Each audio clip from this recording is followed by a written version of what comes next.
Y arranca, Mauro. Listo, perfecto. Muy buenas tardes para todos. Mi nombre es Mauricio Escobar y en nombre del Rotary E-Club Sogamoso Global, quiero darles la bienvenida a nuestra serie de conferencias online llamadas Aprende en Casa, donde tenemos un espacio diario de 60 minutos para hablar con diferentes temas con expertos. Rotary es una organización global con más de 1,2 millones de líderes. Alrededor del planeta trabajamos para proyectos de servicio para empoderar nuestras comunidades. Nuestros 6 ejes de trabajo son los siguientes: paz y prevención, resolución de conflictos, tratamiento de enfermedades, agua y saneamiento, salud materno-infantil, alfabetización y desarrollo económico e integral de la comunidad. Desde hace 7 años, nuestro Rotary E-Club Sogamoso Global se enfoca sobre todo en el empoderamiento social a través de la innovación, la educación y la salud, apoyando especialmente a niñas y mujeres, personas neurodiversas y jóvenes líderes. Somos un grupo de 15 miembros ubicados en Colombia, Ecuador y Estados Unidos. Y queremos invitarlos a conocer más sobre Rotary y nuestro trabajo en la página www.rotaryeclubsogamosoglobal.org. El tema de hoy en Aprende desde casa estará a cargo de Charlie Ruth. Y antes de darle la palabra, quiero presentar un poco de su perfil. Charlie Ruth es una innovadora colombiana reconocida por las Naciones Unidas y Rotary International por su sobresaliente trabajo empoderando a miles de niñas y mujeres latinoamericanas. TED Speaker, abogada, escritora y experta en el desarrollo de comunidades globales alrededor de la innovación y los derechos de las niñas y mujeres. Charlie es Fellow en Bergman Klein Center para el Internet y la Sociedad en la Universidad de Harvard, directora ejecutiva de la Fundación www.mujeresconderechos.org, uno de los movimientos sociales más influyentes en el campo del empoderamiento de género en la región de las Américas y de Powerful. Así que por favor, vamos a darle con muchas manitas arriba y aplausos una súper bienvenida a nuestra oradora de hoy, Charlie Ruth. Bienvenida y la audiencia es tuya.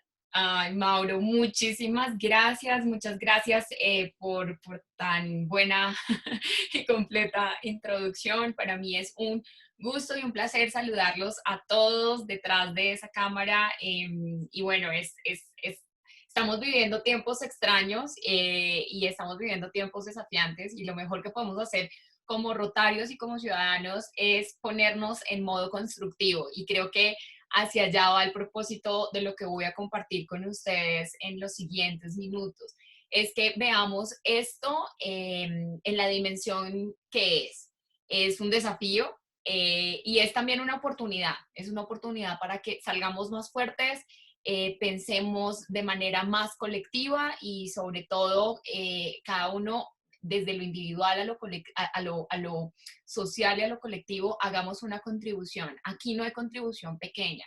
Eh, Como todos, estamos inundados día a día de memes y de noticias, algunas ciertas, algunas falsas y de comentarios. Y el otro día me hacía mucha gracia uno de estos posts que te mandan los amigos que decían, oiga, nunca pensé que mi contribución para ser un héroe de la sociedad iba a ser quedarme en casa y bajar el ritmo de mi trabajo. Y lo cierto es que sí, o sea, esa es una gran contribución individual. No puede ser la única contribución, porque igual las necesidades no paran, los desafíos que tenemos a nivel individual, familiar, social, en nuestra ciudad tampoco paran. Entonces, si bien quedarse en casa es ahorita una de las medidas más importantes que podemos tomar, eh, unamos el tema de quedarnos en casa a ser productivos, a ser constructivos, a también tomar esto de la forma más realista, pero también más propositiva. Hacia allá va lo que les quiero decir el día de hoy. Me complace muchísimo que en este primer Aprende en Casa tengamos a 19 participantes y bueno, la dinámica de esto es que voy a introducirlos al tema y luego la idea es poder intercambiar preguntas y comentarios que tengan hacia mí o en general hacia el tema. Yo soy Charlie Ruth Castro, no soy médica, no soy viróloga, no soy epidemióloga, soy abogada que se dedica desde hace 12 años a todos los temas que tienen que ver con regulación, tecnología, innovación y género. Eh, Estudié en la Universidad de los Andes, me gradué allí como abogada y luego Gracias. empecé a trabajar para la Universidad de Harvard en Estados Unidos en todos estos temas que tienen que ver con regulación en Internet, sobre todo, y de allí pues salté a todos los temas que conciernen con género y empoderamiento de niñas y mujeres. Sigo muy vinculada a mi centro de investigación en Harvard, que es el Berkman Klein Center, y desde allí hemos empezado a tener muchas conversaciones con expertos globales. Hace 2 semanas tuvimos una conversación muy especial con alguien que se llama Yves Dacor, que es el director general del Comité Internacional de Cruz Roja. Su oficina es en Ginebra y tiene a cargo más de 20.000 oficiales de salud. Y bueno, con él y con muchos de mis compañeros en el Berkman Klein Center discutíamos cuál va a ser el panorama, sobre todo en derechos humanos, que nos viene para las siguientes semanas y los siguientes meses. Y por eso me vi inclinada en hacer un reporte que he compartido con muchos de ustedes, que se llama Tiempos extraños, COVID-19 y los desafíos de transformación global. Este documento va a quedar a su disposición a través de la página del Rotary Club y nuestras redes sociales. Lo mismo la grabación de esta conversación y sus preguntas. Pero básicamente quería traerles a colación este reporte porque básicamente allí condenso muchas de las visiones que me han dado expertos en salud como médicos, infectólogos, bacteriólogos, virólogos y también expertos en salud pública que me han dado un poco de sus ideas sobre lo que ven que está pasando y lo que ven que puede llegar a pasar, sobre todo en 3 escenarios donde ciertamente sí tenemos que prepararnos. En este documento, pues yo trato de dilucidar cuál es el presente del panorama de coronavirus, cuáles pueden ser unos potenciales futuros para esta situación y también quería analizar escenarios donde se vieran vulnerables los derechos humanos, pero también espacios donde rotarios y no rotarios podemos entrar a actuar y podemos tener mucho para contribuir. Definitivamente el coronavirus es la enfermedad que ha transformado la humanidad y yo pienso que ver el coronavirus tiene, digamos, el mismo impacto que hechos más o menos contemporáneos como el 11 de septiembre o el verano de 1968. Son definitivamente épocas que marcan la manera de pensar, la manera de relacionarnos, la manera de concebir el orden social. Y creo que eso es lo que nos está pasando hoy en día en el coronavirus. Y esta no es la primera pandemia que hemos atravesado como humanidad. O sea, en el medioevo pasamos por algo terrible, que era la peste negra. Hace un poco más de un siglo pasamos por la gripe española, mal llamada gripe española, ya les diré por qué. Y bueno, en Asia estuvo golpeada por 4 pandemias menores en todo el siglo XX, comenzando este siglo, pues el SARS en México, a principios de este milenio con el H1B1 y hace muy poco, hace relativamente 3, 4 años, el ébola en África.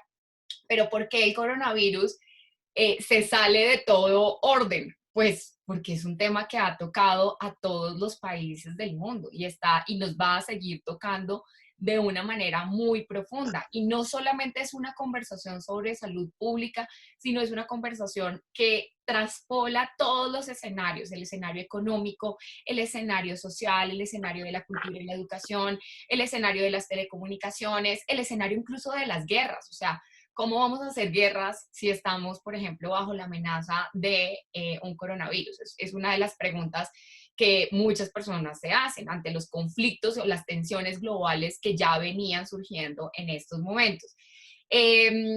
Y sí, son tiempos extraños y son tiempos sin precedentes. Nadie tenía la bola de cristal para predecir que esto iba a pasar en el 2020. Lo que muchos analistas económicos decían es que sí o sí íbamos a entrar a una recesión, pero ni siquiera esos analistas se imaginaban cuál iba a ser la causa fundamental para entrar a esta recesión y es precisamente el coronavirus. Entonces, todo esto nos hace reflexionar sobre qué está pasando en la infraestructura global, cómo nos estamos preparando para esto, cómo esto va a traer transformaciones no solamente en el tema de salud pública, sino en el control, en el poder, en la seguridad, en las migraciones, en la libertad, en la economía, en la forma como nos conectamos y también nos cuestiona sobre cosas que dábamos por hecho, ¿no? Entre esas, interactuar, y se los digo porque muchos de ustedes me conocen, yo soy la persona más abrazadora, soy la persona que le encanta reunirse, soy la persona que le encanta subirse a un escenario y todo esto cambió para mí en menos de un mes. Y así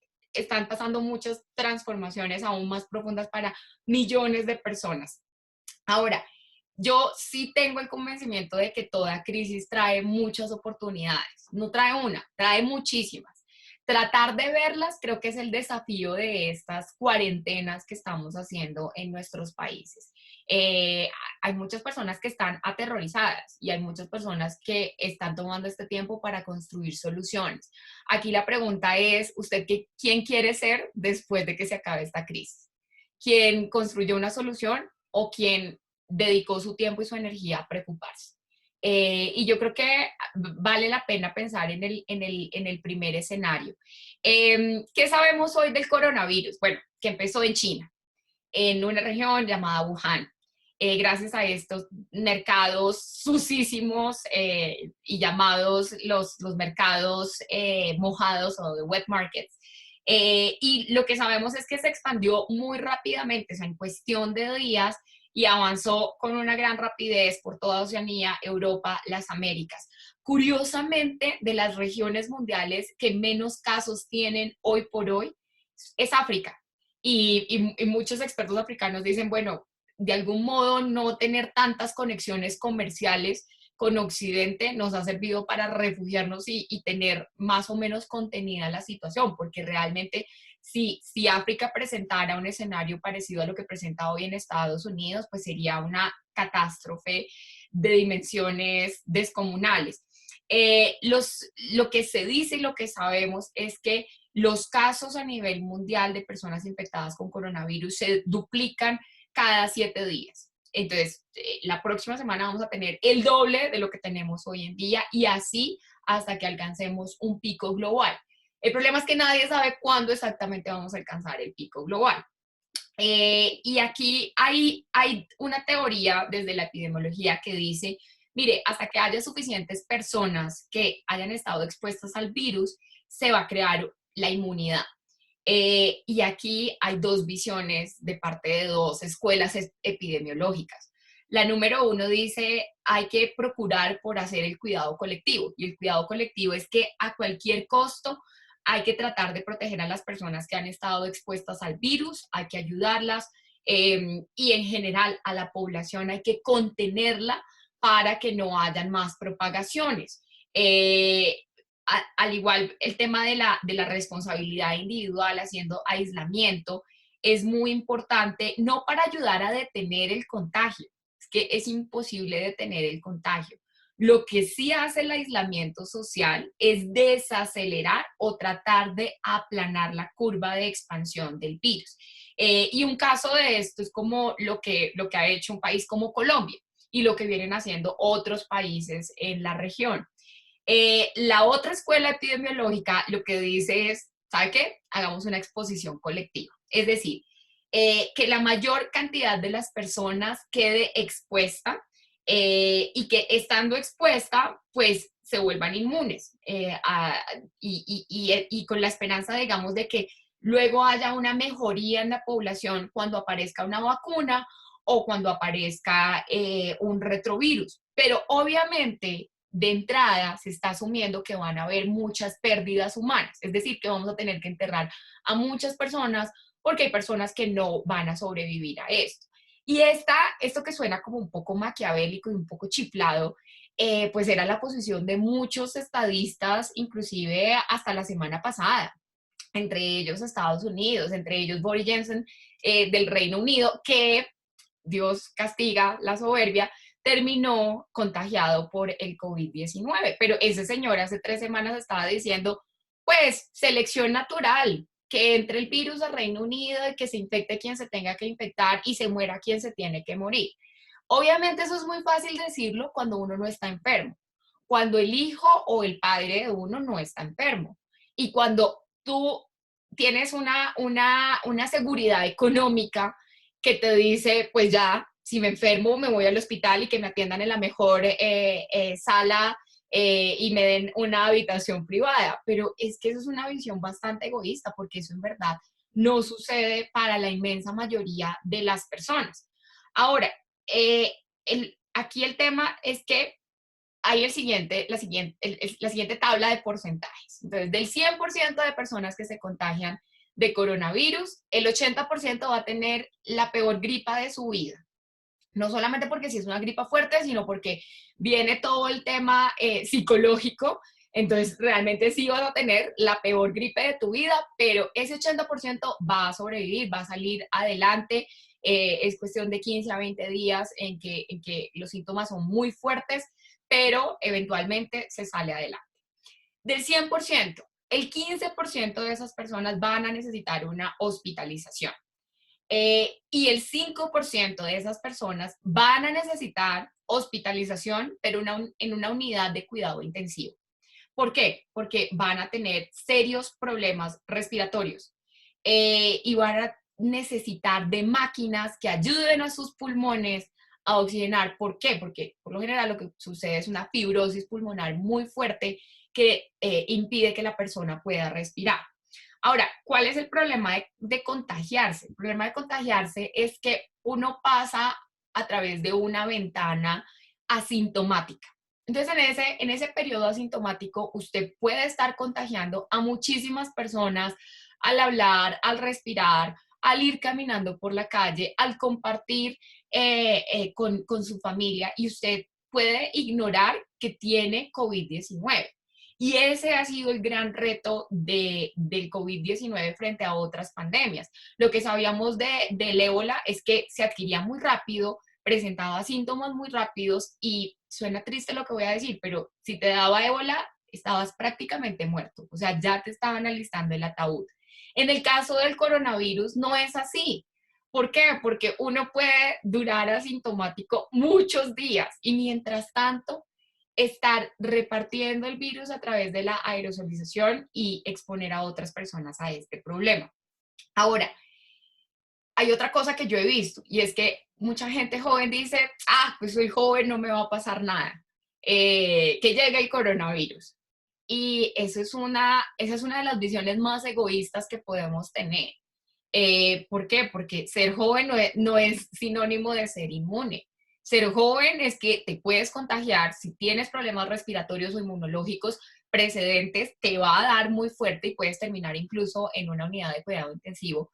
Pero sobre todo, te conviertes en el agente transmisor que puede estar afectando a más personas que sí la van a tener muy grave a la hora de afrontar el contagio con coronavirus. Entonces, hay que ser muy conscientes, porque si bien el 70% de las, perdón, el 50% de las personas que se mueren hoy en día de coronavirus son mayores a 70 años, lo cierto es que el 70% de las personas que se contagian son menores de esa edad, pero igual están ayudando a traspasarla o a transmitirla a personas que sí van a estar en una situación realmente grave. Entonces, por favor, jóvenes y personas de espíritu joven que creen que no, que esto no va a ser tan serio, pues sí puede llegar a ser muy serio. Y sobre todo porque usted, si nunca ha tenido una gripa o si usted tiene menos de 35 años, puede terminar siendo el arma letal que transmite el virus a otra persona. Ahora, ¿qué desconocemos del coronavirus? Que esto es muy interesante porque hay pocas cosas que se conocen que han ayudado a los sistemas de salud pública, pero hay muchas cosas que aún desconocemos. Uno, ¿el virus puede mutar y volverse más fuerte? Lo desconocemos. Dos, después de este virus puede venir uno diferente o muchos diferentes que sean más o menos letales, tampoco lo sabemos. Eh, Tres, ¿qué pasa cuando creemos que en mi país, digamos, estamos seguros porque ya empezaron a disminuir los casos de coronavirus y de repente viene alguien de África o de Asia o de Europa o de Estados Unidos y vuelve y contagia? Entonces eso se llama contagio de doble vía. ¿Estaremos expuestos a esos contagios de doble vía en el escenario de los siguientes meses? Eso aún lo desconocemos. Lo que sí sabemos es que ni siquiera los expertos detrás de los organismos globales en atención de salud pública sabían qué impacto iba a tener esto. O sea, para muchas personas, para muchos estados, para muchos científicos, para muchos expertos, esto era casi que impredecible y no estaban seguros al principio de lo que estaba sucediendo. Nadie realmente estaba preparado en esto. Y hay una charla buenísima que se las aconsejo ver, que es de Bill Gates, que la dio hace 2, 3 años, que él hablaba sobre el ébola y predecía que el mundo no estaba preparado para una pandemia global y que lo que ocurrió en África en el ébola podía pasar en cualquier minuto, pero a escala mayoritaria que afectara a todos los países. Y muchas personas le han dicho a Bill Gates que se ha vuelto como el predictor de estos temas. Y él decía, no, o sea, si uno se pone a estudiar datos y si uno se pone a estudiar algo de epidemiología, esto era más o menos predecible. Lo que pasa es que no sabíamos en qué dimensión iba a venir.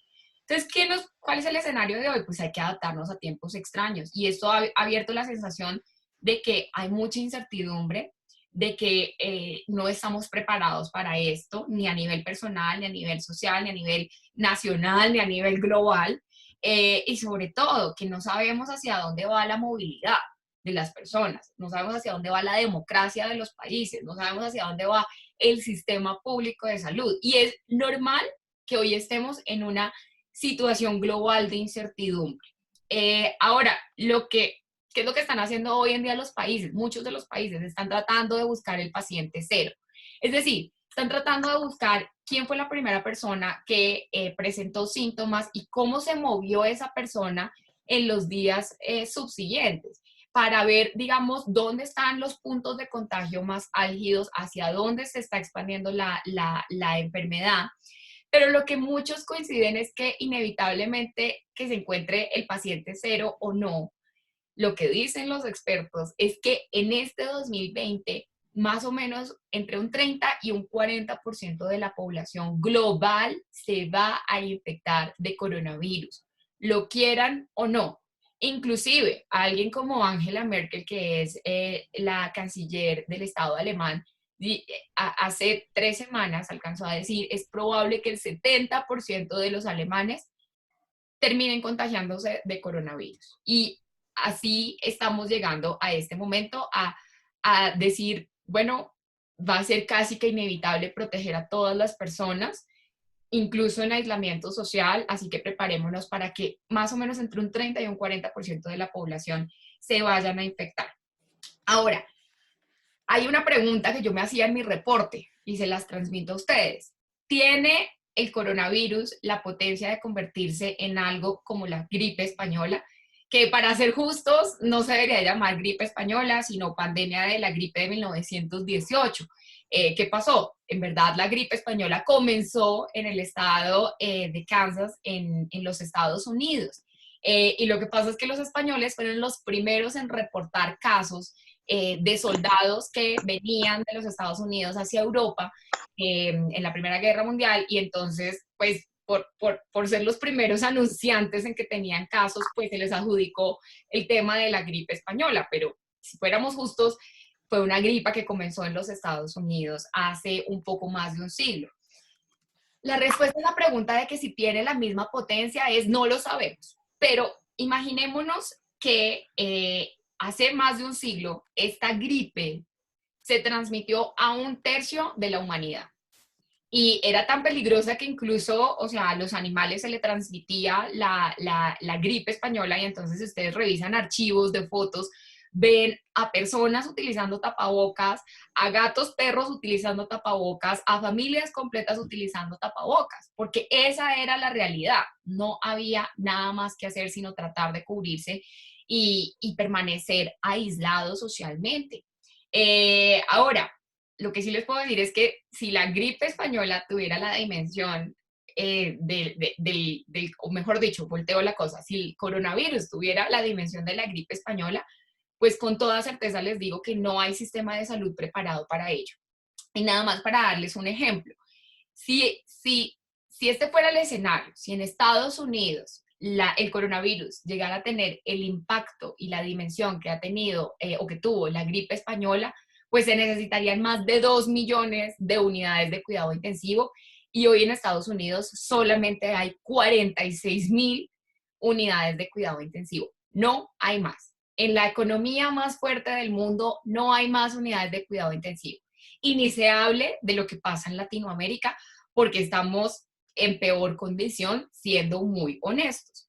Pero bueno, nadie sabe a estos momentos qué tan lejos va a llegar el coronavirus y nadie sabe si nos llegue un retrovirus o nos llegue una vacuna más pronto. Entonces, ese es uno de los escenarios.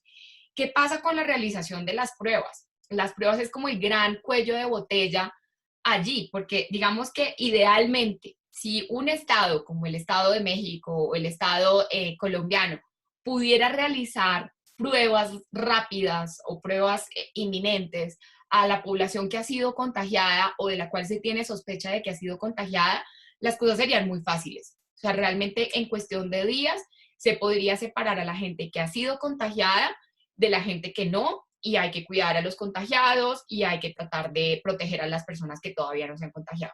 Eso sería un escenario ideal, pero no hay país en el mundo que tenga ese escenario.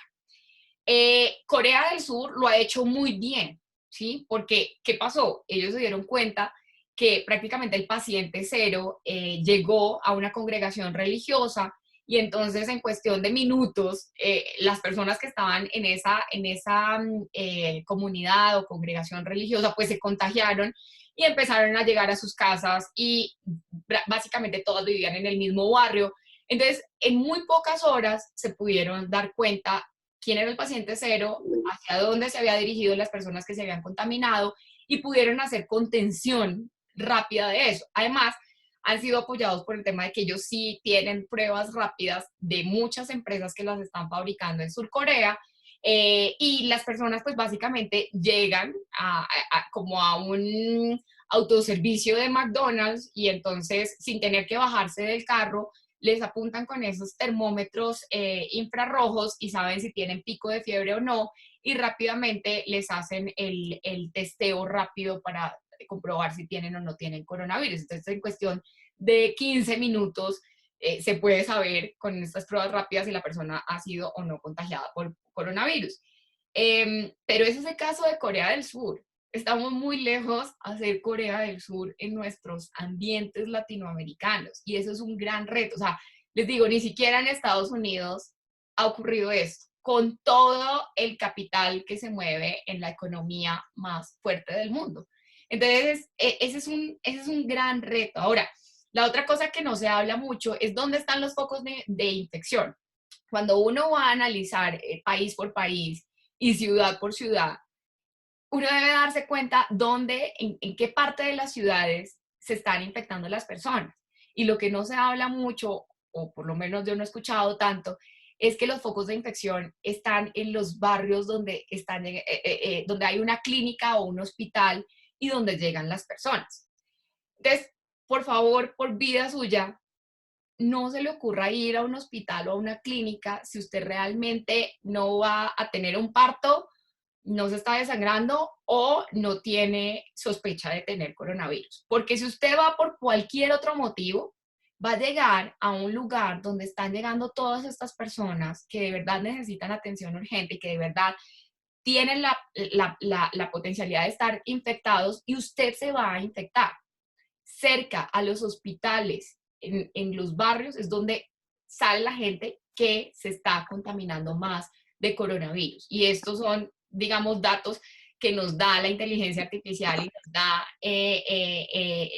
estudios como los de Johns Hopkins, que están analizando no solamente a nivel global, sino también a nivel ciudad y a nivel distrital dentro de las ciudades. Entonces, por favor, no vaya a una clínica, no vaya a un hospital. Si no es de vida o muerte, realmente usted no tiene por qué acercarse a estos lugares.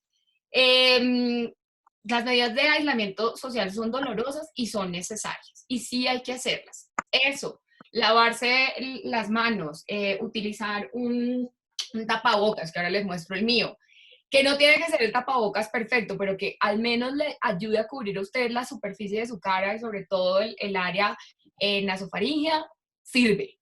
Eso sí sirve. Y sobre todo lavarse las manos y hacer aislamiento social. Son cosas que sirven. Muchas personas dicen que las semanas críticas a nivel global van a ser entre finales de mayo y principios de junio. Ahí es donde todos esperamos ver como el pico global de contagios de coronavirus. Pero de nuevo, las cosas cambian día a día y no sabemos si esto se vaya a extender mucho más. Y ahí el problema, o sea, ¿qué pasa si llegamos a julio y aún no tenemos una vacuna, aún no tenemos un retrovirus?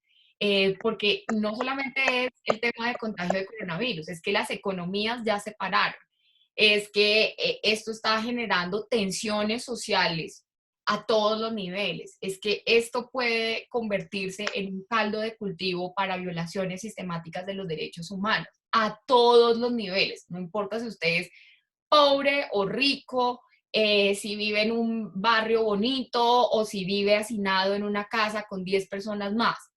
A todos nos va a tocar de algún modo los problemas de derechos humanos y los problemas sociales que se están empezando a desencadenar con el coronavirus.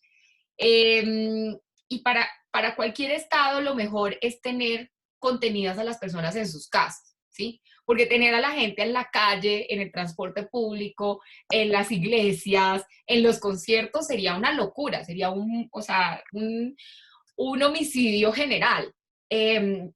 Pero ahora la pregunta es, ¿qué tanto tiempo nos vamos a quedar en nuestras casas? Y sobre todo, aquí va la pregunta, o sea, para las personas que no tienen acceso a servicios básicos, para las personas que viven en condiciones de hacinamiento, para las personas que no tienen internet y que no pueden teletrabajar, ¿qué va a pasar? Porque ese es el grueso de la población de nuestros países. Entonces, ahí hay muchísimas dudas sin contestar y hay gran preocupación de parte de todos los estados. Hay unos grupos poblacionales también muy interesantes para observar. ¿Qué va a pasar con las personas privadas de la libertad en las cárceles? ¿Qué va a pasar con las personas que han sido desplazadas o que ya tenían situaciones de desplazamiento dentro de sus países? ¿Qué va a pasar con las personas inmigrantes o con las personas que ya vivían en una situación bastante precaria? Coronavirus y teletrabajo y aislamiento social en casa hay cuando tenemos alimentos, cuando tenemos acceso a servicios básicos, cuando estamos saludables dentro de una unidad familiar, pero ese no es el caso para una buena parte del planeta Tierra. Entonces hay que analizar todos esos escenarios. Y acá hay tres posibles escenarios que no me los he inventado yo, los he discutido con muchos otros analistas y coincide conmigo Yves Dacor, que es el director general del Comité Internacional de Cruz Roja.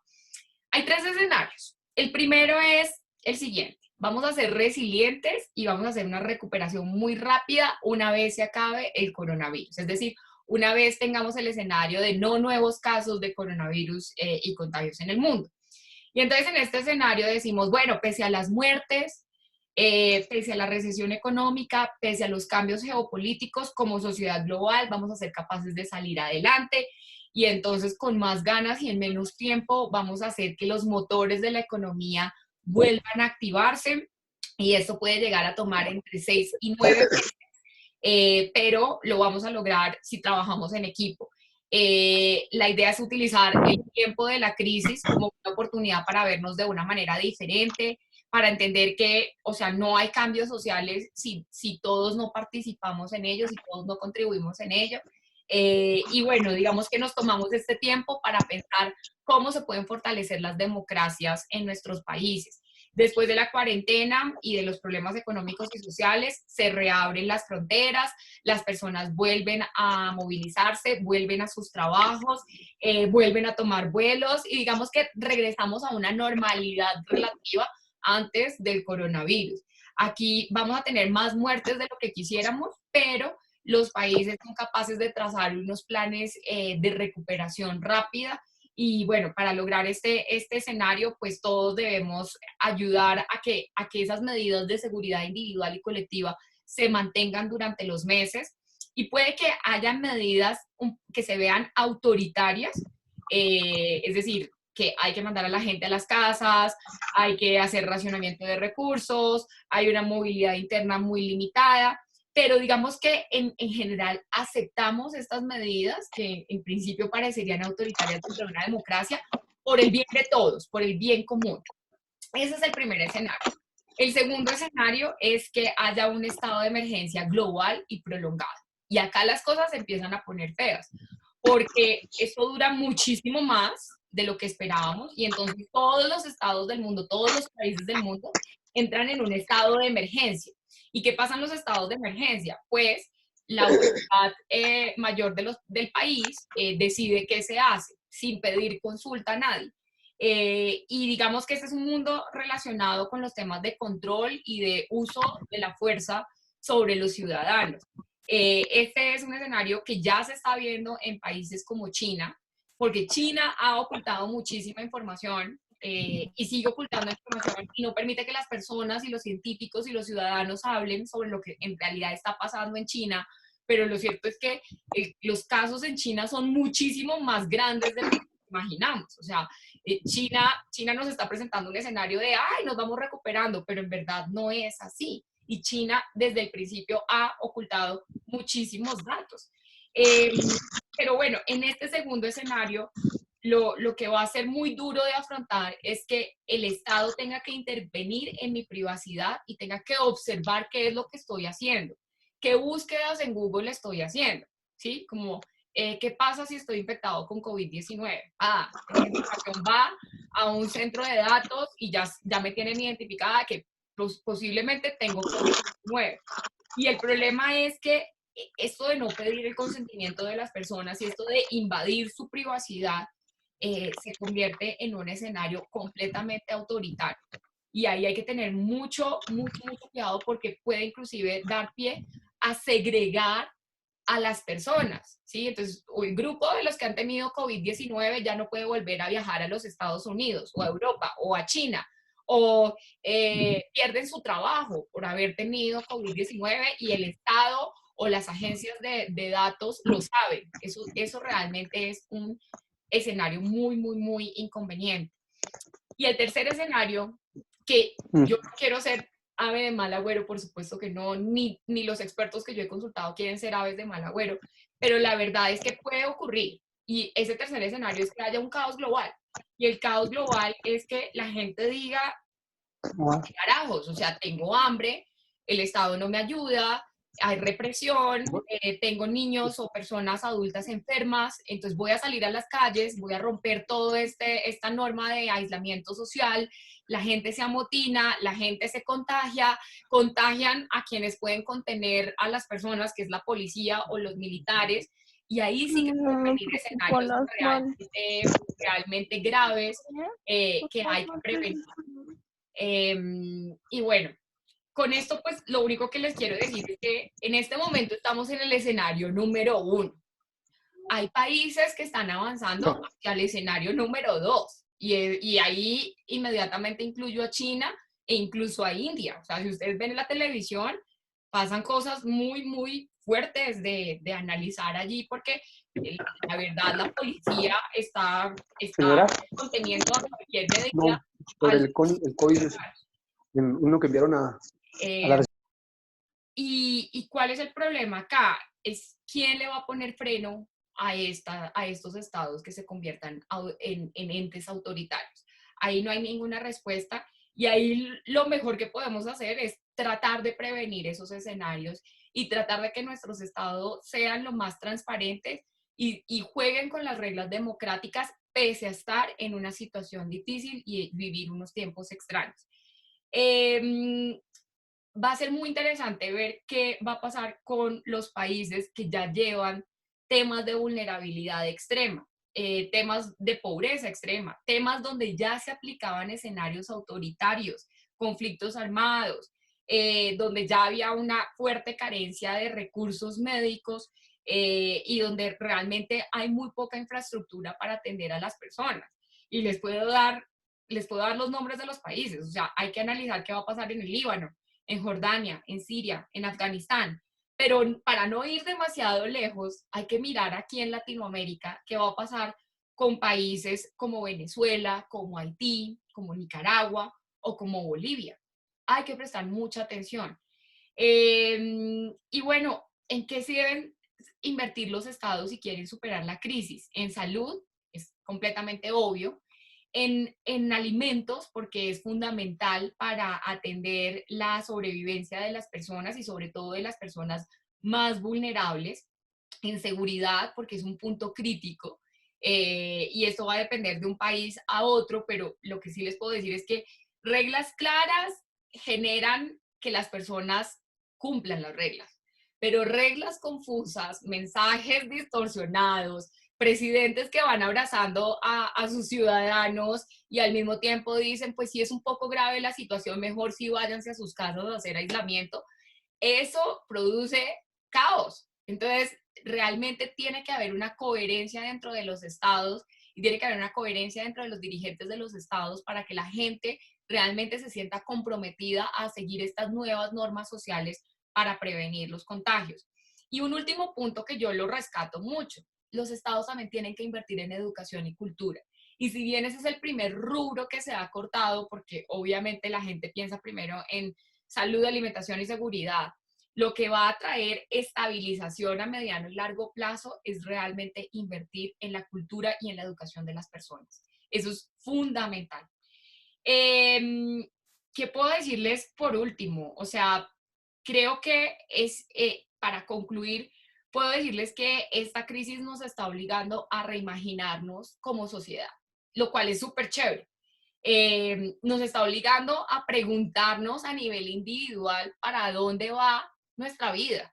Y yo no sé ustedes, pero yo sí he tenido en estos días eh, tanto miedo como angustia, como también una sensación de, oiga, esto puede llegar a ser un nuevo punto cero en mi vida, un nuevo punto para marcar prioridades, un nuevo punto para preguntarme qué he hecho, dónde estoy, hacia dónde voy. Y creo que así como le está pasando a personas como a mí, le está pasando a las familias, le está pasando a las organizaciones, le está pasando a las instituciones y le está pasando a los países. Entonces, creo que lo mejor de la crisis, aunque sea duro decirlo, lo mejor de la crisis es que nos está marcando un punto cero para reimaginarnos y para hacer reingeniería en absolutamente todo.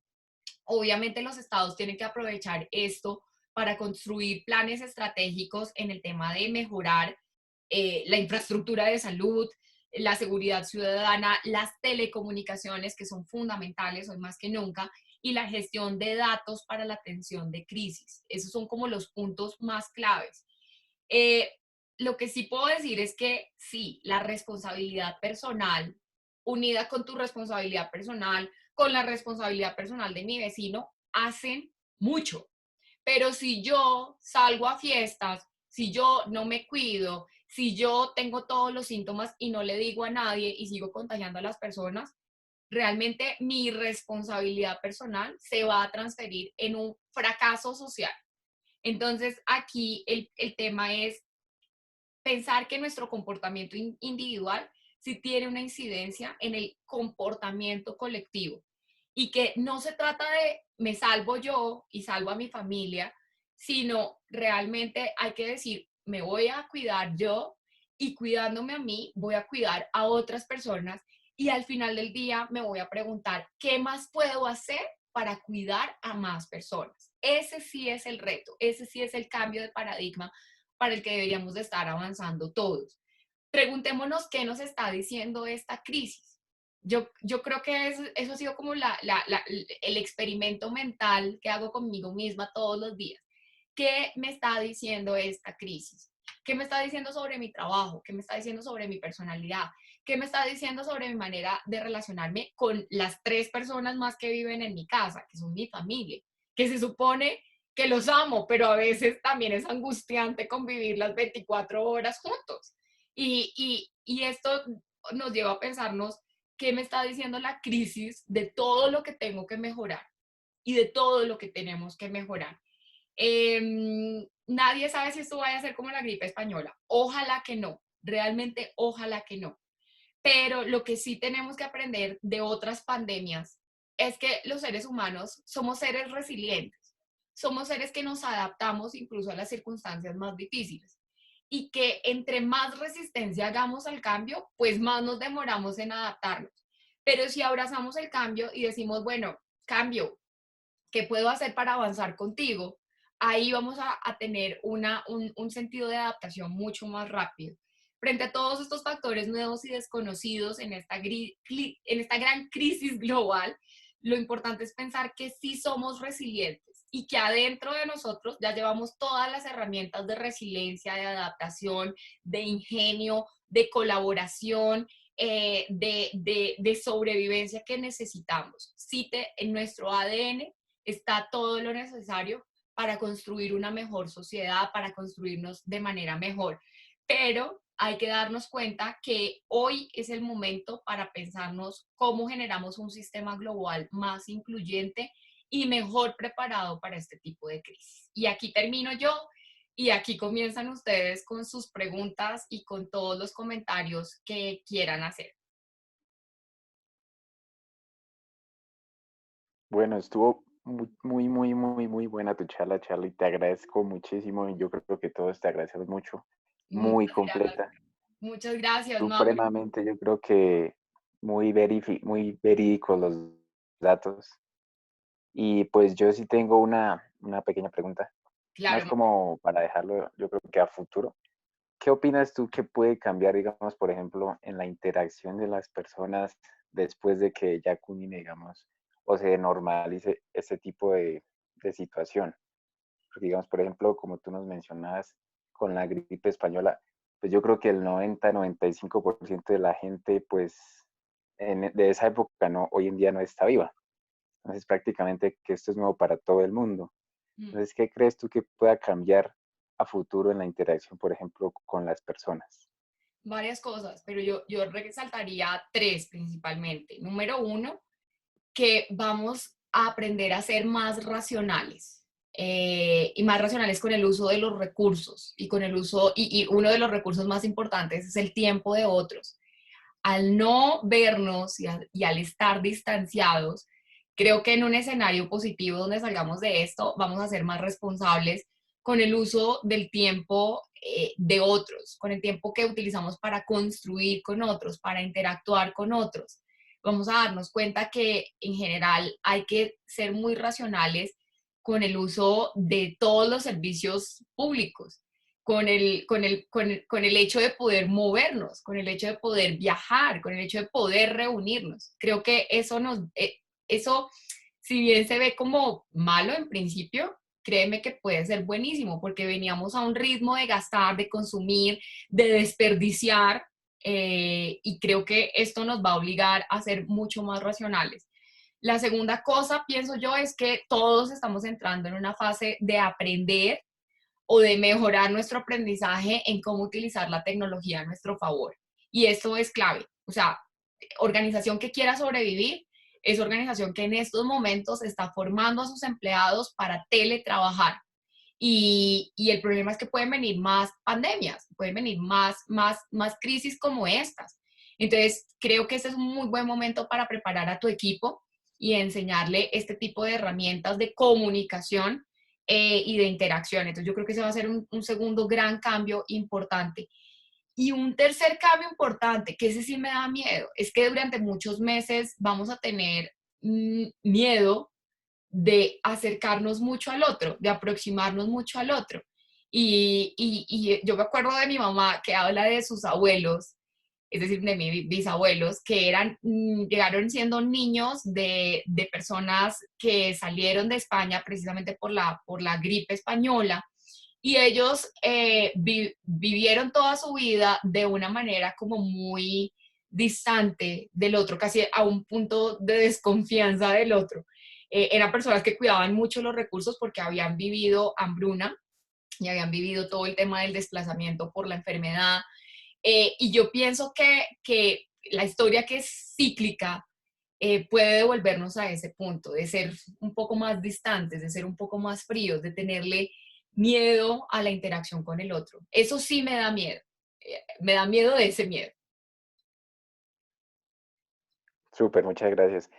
Pues vamos a ver quién más se anima a responder, a Creo que dar alguna preguntita. claro, hay comentarios en nuestro chat. Gracias, Dianita, por unirse a este Aprender en Casa. Gracias, Camilo Hernández. Un saludo desde San Andrés Isla. Muchas gracias por vernos desde San Andrés. También Andrés Arango desde el Chocó. Steven Carvajal dice, bueno, el tema de compartir pantalla. Muchas gracias por tan interesante exposición de parte de Teresita Gutiérrez. Estamos grabando y pueden acceder todos a esta grabación. Al acabar vamos a subirla al canal de YouTube del Rotary Club Sogamoso Global, así que la pueden volver a repetir, la pueden compartir. Esta y todas las charlas que tenemos programadas en el Aprende en Casa del Rotary Club. Lucas, lástima no haber entrado antes, no te preocupes, gracias por acompañarnos y ya la vas a poder ver completa desde YouTube. Una pregunta de Nicolás Espitia, ¿qué opinas de la estrategia que proponen algunos estados para las próximas semanas, el llamado aislamiento inteligente? ¿Es esto realmente una estrategia inteligente? Buena pregunta, nadie lo sabe, pero lo cierto es que las economías, o sea, ya están bajo mucho estrés. Y el problema es que no hay salud sin economía y no hay economía sin salud. Es un tema circular. Entonces, esto de aislamiento inteligente, como lo he entendido yo, es empezar a reactivar la sociedad de manera escalonada y empezando por ciertos grupos. Te voy a decir, Nico, nadie tiene una fórmula secreta para que esto funcione bien. Y casi que nos toca a punta de prueba, de ensayo, error, prueba, acierto. Y vamos a tener que ver de manera muy despaciosa cómo se va reactivando parte por parte de la economía. Pero lo cierto, y es mi opinión personal, lo cierto es que nosotros no podemos pretender estar 6 meses de brazos caídos.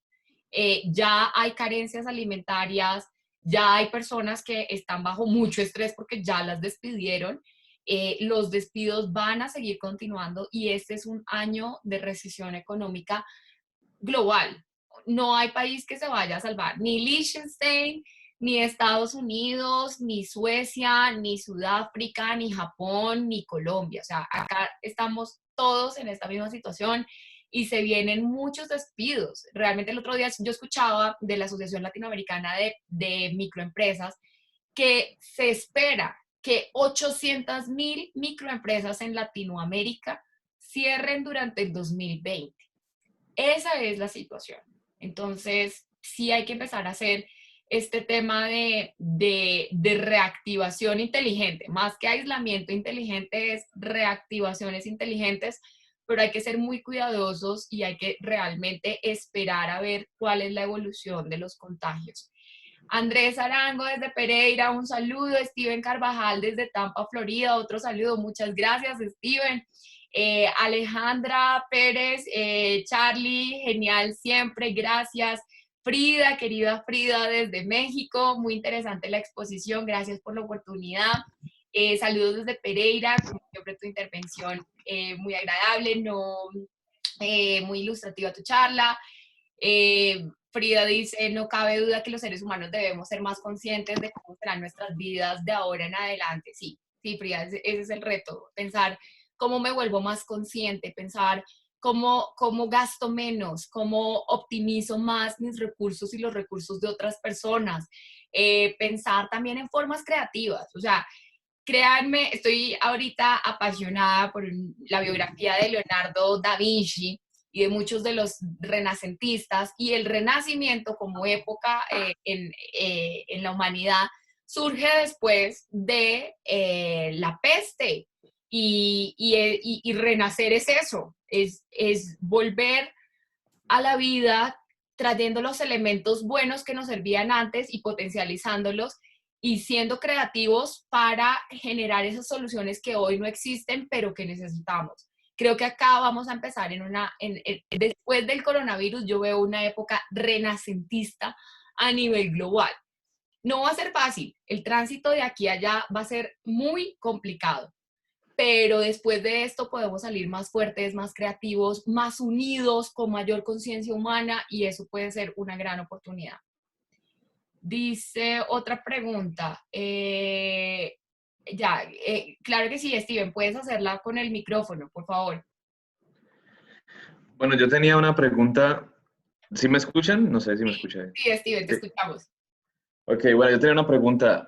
Yo vivo aquí en Tampa, en Florida, en Estados Unidos, y acá yo he notado que ha habido muchas diferencias con lo que pues, yo he notado en familiares que viven en otros países, familiares que viven en Europa, que están en Colombia, diferentes partes del mundo. Yo he visto que aquí la pandemia la han tomado de una forma como muy, como que, esto es un jueguito, como que la gente no lo ha tomado en serio, y como que mucha gente incluso compartiendo en redes sociales como que Corona, ¿qué? Estamos aquí de rumba, vamos a tomar, como que la gente no la ha tomado de verdad en serio. Y creo que es un tema como más cultural que algo que uno diga como que no, es que esa persona es así. Yo lo he notado que es como una tendencia cultural en la sociedad en general. Sí. Pero mi pregunta es, si por ejemplo en el trabajo se ven ese tipo de situaciones, como qué aconsejarías para ir sembrando de pronto un poquito más de conciencia o responsabilidad frente a este tipo de emergencias que son a nivel mundial, porque incluso en mi trabajo me ocurrió que intenté yo empezar como a dar como ejemplo, a tomar medidas de cuidado y todo, y lo que recibí fue como burlas, como que, como que este man, ¿qué le pasa? Como que no exagere, como les pareció como ridículo un poco el tema. Entonces, Sí, sí te quisiera entiendo. saber como, pues, tú que tienes bastante experiencia con eso, ¿qué aconsejarías como para ir, no sé, de pronto desde la parte de la empresa, desde la misma casa, ir creando ese tipo de cultura, como, no Sí, sé, como que la gente vaya como cambiando un poco ese pensamiento?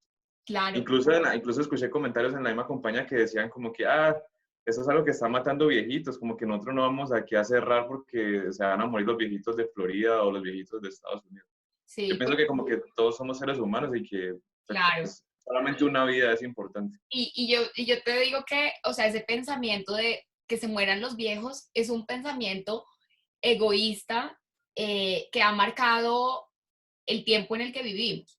Porque, y créeme que no, o sea, vivimos en un tiempo capitalista desde hace bastantes años, pero yo creo que esa es la ceguera a la que hemos llegado hasta este momento. Y Saramago escribía el ensayo sobre la ceguera y hacía un poco de análisis sobre eso, ¿no? Hasta dónde nos lleva como el modelo en el que vivimos. Ahora ya nos hemos acostumbrado a ese modelo y creo que el capitalismo después del coronavirus va a seguir funcionando. Lo que tiene que cambiar es esa visión egoísta. Y mira, te lo voy a decir, es un comentario personal.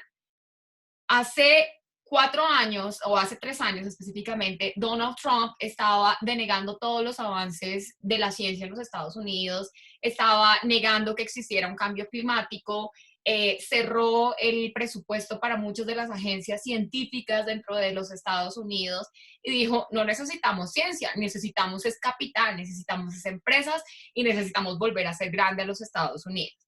Hoy en día, Estados Unidos tiene 352.500 casos y incrementando. Y esto es muy triste, o sea, yo me la paso la mitad del tiempo de mi año en los Estados Unidos, en Boston, en Massachusetts, que es una de estas alas liberales y democráticas del país, pero aún allá hay personas que no son conscientes de todo el baño de sangre que se viene. Y este baño de sangre no es producto de la falta de recursos o de la falta de hospitales o de la falta de médicos. Este baño de sangre colectivo en el que se está metiendo un país como los Estados Unidos es producto del egoísmo, es producto de la soberbia y es producto de la irresponsabilidad individual que tiene impacto en la irresponsabilidad colectiva. Y tristemente los humanos tenemos o tendemos a aprender a través del dolor y a través de situaciones que nos ponen al límite. El problema es que esto nos va a llevar al límite a todos. Si a Estados Unidos le va mal, a la región de las Américas le va mal.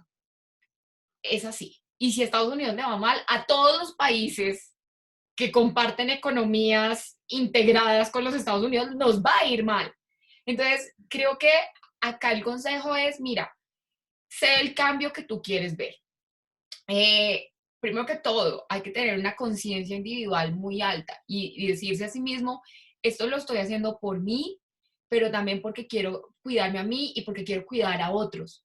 Y quiero cuidar sobre todo a esa persona más indefensa, que no sé si está en mi casa o esté fuera de mi casa, pero que yo tengo el potencial de llegar a infectarla si soy responsable. Entonces, lección número 1, ser súper responsable. ¿Cuáles son las 3 estrategias que salvan vidas? Número 1, cúbrete la cara con lo que quieras. O sea, en estos momentos yo he hablado con médicos que dicen, cúbranse la cara con una mascada, con una camiseta, con el tapabocas que no es de 3 capas o N95, pero cúbransela. O sea, definitivamente tener más de un tapabocas en tu maleta e irlos cambiando e irlos higienizando es la clave. Número 2, lavarse las manos. Eso sí salva vidas, pero lavárselas bien, con conciencia. Número 3, tratar de hacer el aislamiento social. Y digamos, créeme que el buen ejemplo cunde. Así como el mal ejemplo cunde, el buen ejemplo cunde. Y hablar de esto, ser transparente, estar confiado de que no eres un snob, sino que eres una persona informada que se cuida y cuida a otros, es lo que necesitamos en este momento, Steven. Ok, muchas gracias. Gracias. Gracias. Preguntaba por acá Andrés Arango, ¿volveremos al campo? Hay bueno, dice, creo que es como 1000 hectáreas.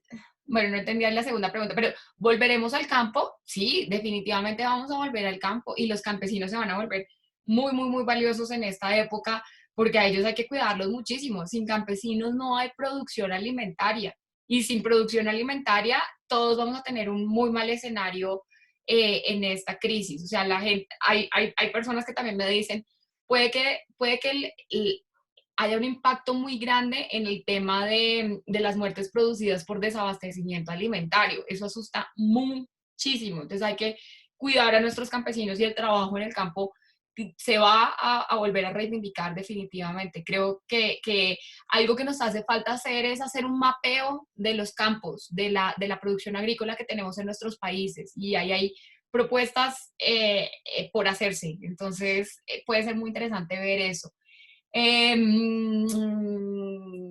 Diana, ¿qué crees que va a pasar el 13 de abril en Colombia? ¿Seguiremos en cuarentena? ¿Volveremos a salir de las calles?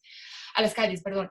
Yo pienso que se va a extender un poco más esta cuarentena obligatoria y generalizada, sobre todo porque pienso que no estamos todavía cerca al nivel de aplanar la curva. Ahora, no es una situación sostenible. No creo que lleguemos a junio todos encerrados en nuestras casas. Creo que el gobierno se dará una semana más y empezará a hacer este tipo de estrategia escalonada para ir observando qué puede pasar con ciertos grupos y sobre todo, pues, lo que escuchaba yo esta mañana es que se va a dar prioridad a las regiones donde no hay prácticamente contagios. Entonces, creo que ahí la gente va a poder regresar a sus trabajos, pero hay que ver, creo que ni siquiera el presidente de este país ni el ministro de Salud tienen la respuesta a hoy porque están esperando a ver cómo evolucionan los casos de contagio en esta semana. ¿Qué país es modelo en el avance de la solución posible a la pandemia? Gracias, Gilberto Antonio. Corea. Corea del Sur es un país que definitivamente ha hecho muchas cosas interesantes. Les recomiendo un video de la BBC en español que habla sobre el caso de Corea. Ahí, junto a ese video, van a encontrar también el caso de Alemania, porque si bien Alemania es un país que tiene muchas personas contagiadas, ha logrado contener el número de muertos. Entonces, esos dos videos de la BBC creo que son muy ilustrativos sobre dos casos, digamos, muy interesantes para observar en el transcurso de lo que ha sido la pandemia. También te puedo recomendar lo que ha ocurrido en Taiwán. Taiwán es un área que está pegada a China y que está muy cerca a Wuhan, que fue donde comenzó toda la crisis. Pero Taiwán, ¿qué hizo? Taiwán, primero, ha aprendido de otras epidemias como el SARS y como la fiebre de Hong Kong que tuvieron en el siglo XX. Y ellos tienen unos protocolos muy marcados y muy bien hechos en el tema de atención de crisis pandémicas. Entonces, lo primero que hacen es cerrar fronteras. Lo segundo que hacen es analizar y buscar al paciente cero. Si se encuentra el paciente cero, se puede determinar hoy en día con la tecnología que tenemos hacia dónde se ha expandido el contagio. Y de nuevo, lo que hicieron los surcoreanos, pruebas rápidas. Las pruebas rápidas son absolutamente geniales. ¿Por qué? Porque básicamente utilizan oro coloidal que permite detectar si tu cuerpo ha generado anticuerpos, es decir, defensas frente a algo como el COVID o la influenza o el SARS. Y en 10 minutos te dice, como en una prueba de embarazo, te dice sí o no. Si es no, y usted no tiene nada. Pero si es sí, usted tiene que ser apartado socialmente y tiene que entrar en cuarentena estricta para que deje de contaminar a otras personas y de aerosolizar el virus. Entonces, estas pruebas rápidas son geniales y todos los países deberían de tener acceso a las pruebas rápidas. Pero, ¿qué está pasando? Son muy pocos los países y muy pocos los laboratorios los que los producen. El transporte hacia nuestros países de estas pruebas que vienen desde Asia o desde Europa ha sido lento. La nacionalización de parte de las instituciones de salud también ha sido muy lenta. Entonces eso está realmente quitándonos una ventana de oportunidad para descubrir rápidamente quiénes están infectados, poderlos aislar, podernos preparar para curarlos o para brindarles los elementos necesarios para que no lleguen a una unidad de cuidado intensivo. Pero por Dios, que abran y que aprueben el uso de pruebas rápidas, porque sin pruebas rápidas es muy difícil avanzar en esto. Dice, ¿tenemos idea de cómo está viviendo esta pandemia la comunidad Amish? Pregunta Andrés Arango. Los Amish, hasta donde tengo entendido, es una comunidad religiosa que vive generalmente aislada de las costumbres sociales generales que se viven en los Estados Unidos. Andrés, no tengo idea de cómo lo están haciendo los Amish en estos momentos. Si bien ellos tienen un aislamiento de las costumbres sociales y de, digamos, muchas costumbres modernas, vamos a decirlo así, pues también te puedo decir que he conocido muchos Amish que van a las ciudades y que de todas formas los pone en riesgo el hecho de estar en ciudades más grandes con personas contaminadas que, como lo decía Steven, puede que no lo estén tomando de manera responsable, puede que ya estén contagiados, puede que estén asintomáticos y puede que estén en estos momentos transmitiéndole el virus a alguien de la comunidad Amish y esa persona a su vez lo lleve a su comunidad. Entonces es muy complicado, muy, muy, muy complicado. ¿Qué sabemos del por qué México y Perú tienen alto índice de recuperados? Son, sobre todo en México, y país que adoro, y gracias porque acá hay muchos mexicanos que están acompañándonos en esta llamada, me lo cojo con pinzas. O sea, tomo las cifras de México como estado con mucho cuidado, porque realmente creo que México, y hemos concordado con muchos expertos, México no ha dicho toda la verdad de todos los casos que hay. Si bien a este momento dicen que hay 2.143 y que hay casos confirmados y que hay 633 casos recuperados, muchos expertos están diciendo no, esto es mucho más grande y no se ha dicho la verdad y el Estado mexicano oculta información sobre aquello. Desconozco el caso peruano, pero lo que puedo decir es que si las personas se cuidan y atienden las señales de alarma rápidamente y van al hospital cuando sí tienen que ir, y también permitimos que el sistema de salud entre en la casa de las personas, es decir, que haya médicos que puedan ir a la casa de las personas y hacer atención domiciliaria efectiva, sí se pueden contener los casos. Y pienso que hacia allá va un poco Perú, que ha hecho mucho en los últimos años en generar sistemas, vamos a decirlo así, como Uber, donde médicos prestan sus servicios y llegan hacia las casas y atienden súper bien. Ellos son pioneros en Latinoamérica en ese tipo de servicios de atención domiciliaria, de telemedicina, y por ahí pienso que puede haber el éxito de Perú, que en estos momentos tiene 2.500 casos confirmados y 997 recuperados. Creo que ese puede ser la explicación del caso de éxito de Perú a estos momentos. Dice Juan José, es el punto cero. En el caso de Colombia es hora de cambiar la visión en la educación, que sea más equitativa. Esta crisis demostró que la educación no es inclusiva. Una clase virtual se conectan entre 10 y 30 estudiantes. Muy buen punto, Juan José. O sea, realmente esta crisis nos está llamando a fortalecer todos los sistemas de telecomunicación y a volverlos no solamente más incluyentes, sino como tú dices, más inclusivos. Y sí, o sea, uno no puede hablar de inclusión excluyendo. Y a veces el tema del precio, del plan de Internet excluye. Si bien nosotros tenemos un Internet barato, si lo comparas con África, hay personas en Colombia que reciben menos de un salario mínimo, que a la vez lo tienen que repartir entre 5 o 6 miembros familiares, y que eso pues deja por fuera que el Internet en la casa sea una prioridad, que tener plan de datos en el celular sea una prioridad. Entonces, es cierto, yo creo que otra gran oportunidad para este sector de las telecomunicaciones es generar un Internet más incluyente, un Internet más rápido, un Internet más robusto, un Internet que llegue a esas áreas donde ha sido difícil conectar a ese grupo que a veces los expertos lo llaman como los 3 billones de personas que aún no se han conectado a Internet.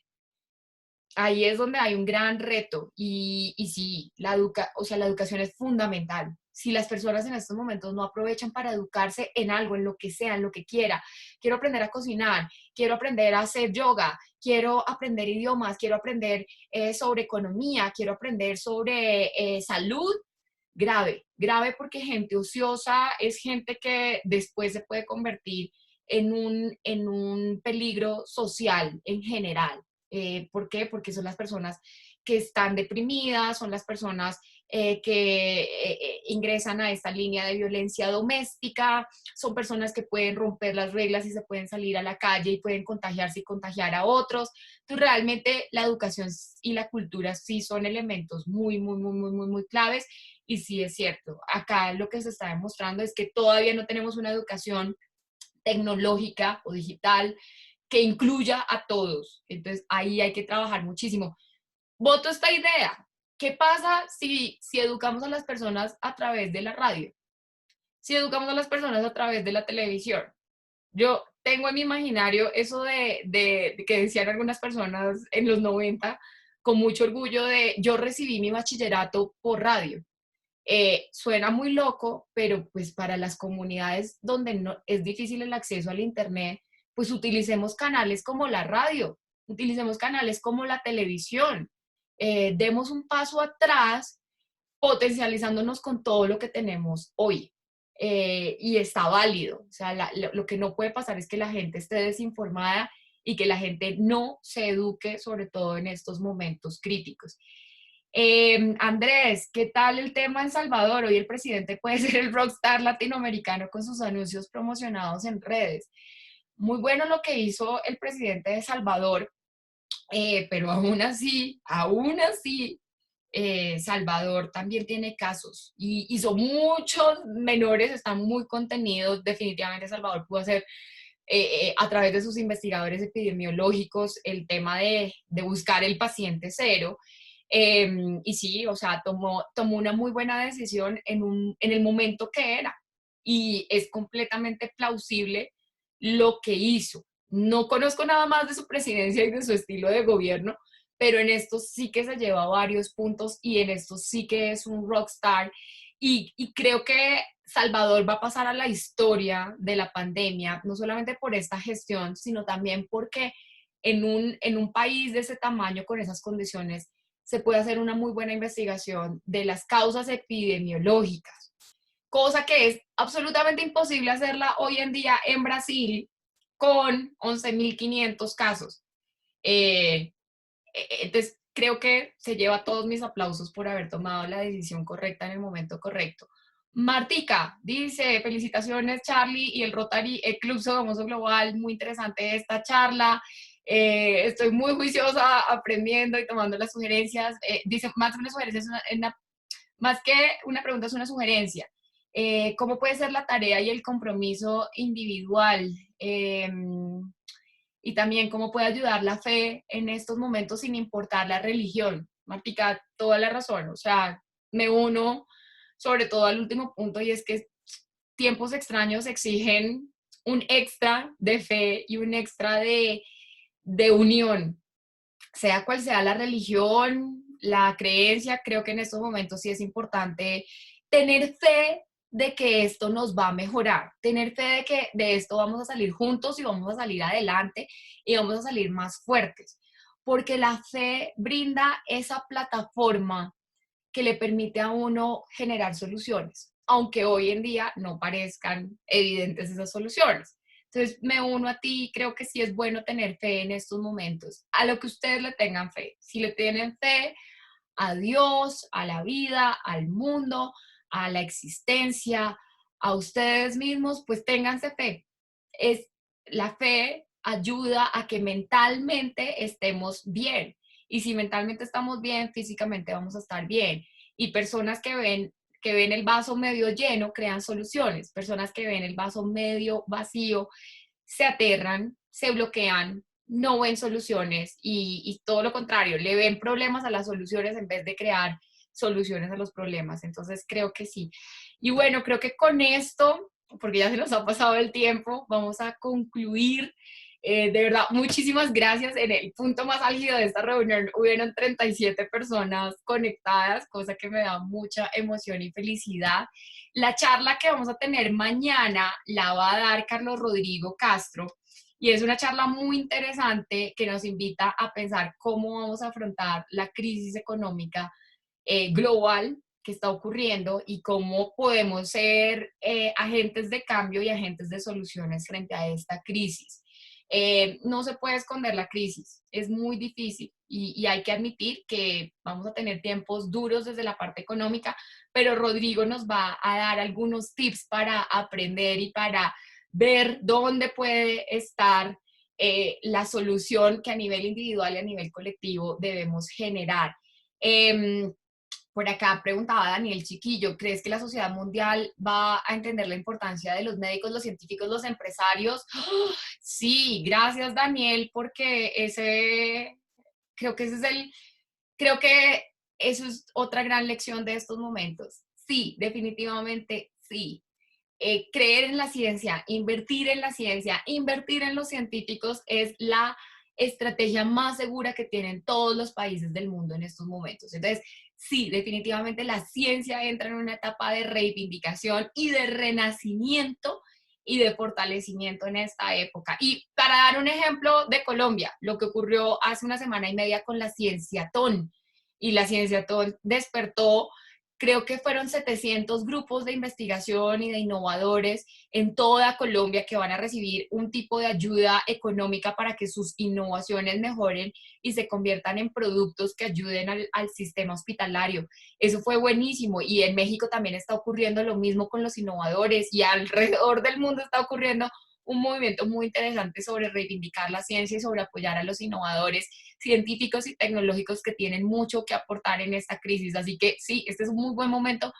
Si usted tiene a alguien a quien aconsejarle una vocación profesional, aconsejele estudiar ingeniería, aconsejele estudiar biomedicina, medicina. aconséjele estudiar todo lo que tenga que ver con soluciones para el cambio climático. Si usted quiere invertir en algo en estos momentos su dinero, yo apostaría a todas las soluciones que nos ayuden a mejorar toda la parte de biotecnología y de cambio climático. Gracias, Dani Chiquillo, por hacer esa pregunta porque es muy, muy, muy importante. Así que les recomiendo pues seguir conectados el día de mañana con Carlos Rodrigo Castro, que va a hablarnos de cómo afrontar la próxima crisis económica, y el resto de la agenda de toda la semana va a estar buenísima, de muerte lenta, es decir, de mucho, mucho interés, así decimos los colombianos, pero no queremos decir algo negativo, sino todo lo contrario, muy positivo, va a estar muy interesante. Vamos a hablar el miércoles con Sandra Molina de gestión de riesgos y continuidad de los negocios, cómo disfrutar la cuarentena con Diana Siachoque, las 5 joyas ecoturísticas de Boyacá y de Colombia. El sábado, para descansar un poco de todo esto y alimentar nuestra parte interna, con María Alejandra vamos a escuchar el aquí y el ahora, que es el poder del presente. Y bueno, en la próxima semana regresamos con Mauro de cómo pagar tus deudas en una tercera parte del tiempo, que es un tema que angustia a muchas familias hoy en día.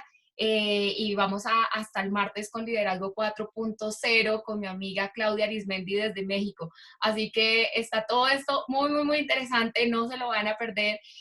Contamos con ustedes y contamos con que nos ayuden a compartir estas ideas. Gracias, Steven Carvajal, dices muchas gracias, Charlie. Quisiera unirme a tu capítulo de las Naciones Unidas en Boston, Massachusetts. ¿Cómo podría hacerlo? Aprovechando que vivo en Estados Unidos, soy ingeniero.